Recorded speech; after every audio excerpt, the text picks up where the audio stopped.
Lalu Sobat Nadim, sebagai seorang muslim, tentu kita sangat merindukan kesempatan untuk beribadah di tanah suci. Salah satu ibadah yang sangat istimewa dan penuh keutamaan adalah umroh. Umroh merupakan rangkaian ibadah yang meliputi ihram, tawaf, sa'i, dan tahallul. Berbeda dengan haji, umroh dapat dilakukan kapan saja tanpa terikat waktu atau bulan tertentu. Ada begitu banyak keutamaan dalam ibadah umroh yang bisa jadi motivasi bagi kita semua. Lalu, apa saja keutamaannya? Yuk, simak penjelasan berikut ini. Yang pertama adalah pahala umroh itu disesuaikan dengan usaha dan harta yang dikeluarkan. Yang hal ini berdasarkan pada hadis dari Aisyah radhiyallahu anha. Beliau berkata, "Wahai Rasulullah, orang-orang pulang dengan dua ibadah, haji dan umroh. Sementara aku pulang hanya dengan satu ibadah, yaitu haji. Maka dikatakan kepadanya, tunggulah ketika kamu telah suci, keluarlah ke Tan'im, kemudian berniatlah untuk umroh. Lalu datanglah kepada kami di tempat ini. Namun sesungguhnya pahala itu sesuai dengan nafkah yang kamu keluarkan atau kesulitan yang kamu alami." Hadis ini diriwayatkan oleh Imam Bukhari dan Imam Muslim. Yang kedua, umrah menjadikan pelakunya sebagai tamu Allah yang insya Allah doanya akan diijabah. Melaksanakan umroh menjadikan seseorang sebagai tamu Allah yang doa-doanya dikabulkan. Dari Ibnu Umar, dari Nabi Shallallahu Alaihi Wasallam, beliau bersabda, orang yang berperang di jalan Allah, orang yang berhaji serta berumrah adalah tamu-tamu Allah. Allah memanggil mereka, mereka pun memenuhi panggilannya. Oleh karena itu, jika mereka meminta kepada Allah, pasti akan Allah beri.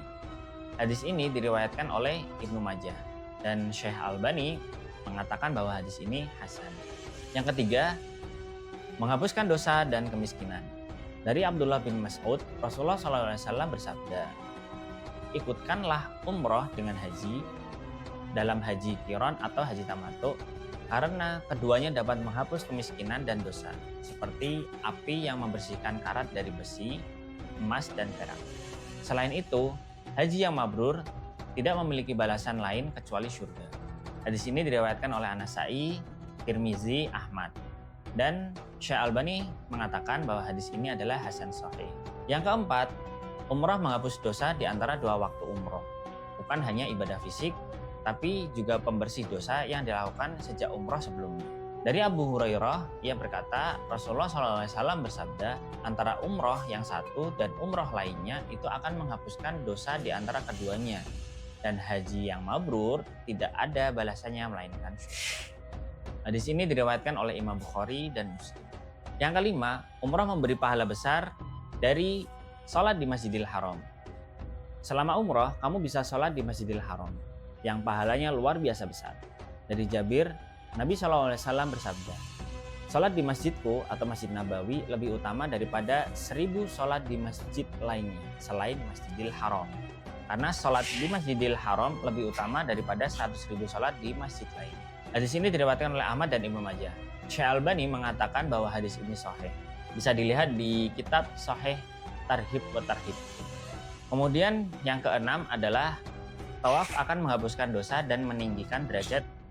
Dari Ibnu Umar radhiyallahu an, dari Nabi SAW, beliau bersabda, barang siapa yang tawaf di sekitar Ka'bah sebanyak 7 putaran dengan menuntunnya, lalu ia sholat 2 rakaat, maka hal itu seperti memerdekakan seorang budak.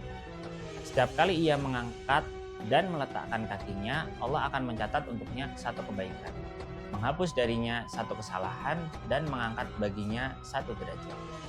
Hadis ini diriwayatkan oleh Imam At-Tirmizi, Imam Ahmad, Ibnu Majah, dan Syekh Albani mengatakan bahwa sanad hadis ini adalah sahih. Kemudian yang ketujuh, bagi wanita, umroh dan haji mabrur adalah bentuk jihad yang utama dan bernilai besar. Dari Aisyah, Ummul Mukminin radhiyallahu anha, ia berkata, wahai Rasulullah, kami memandang bahwa jihad adalah amalan yang paling afdol. Apakah berarti kami harus berjihad? Tidak, jihad yang paling utama adalah haji mabrur. Jawab Nabi SAW. Hadis ini diriwayatkan oleh Imam Bukhari. Gimana? Semakin semangat untuk ke Baitullah kan? Nah Sobat Nadim, kalau mau tahu tips dan info lainnya, jangan lupa ikuti terus Nadim Indonesia ya.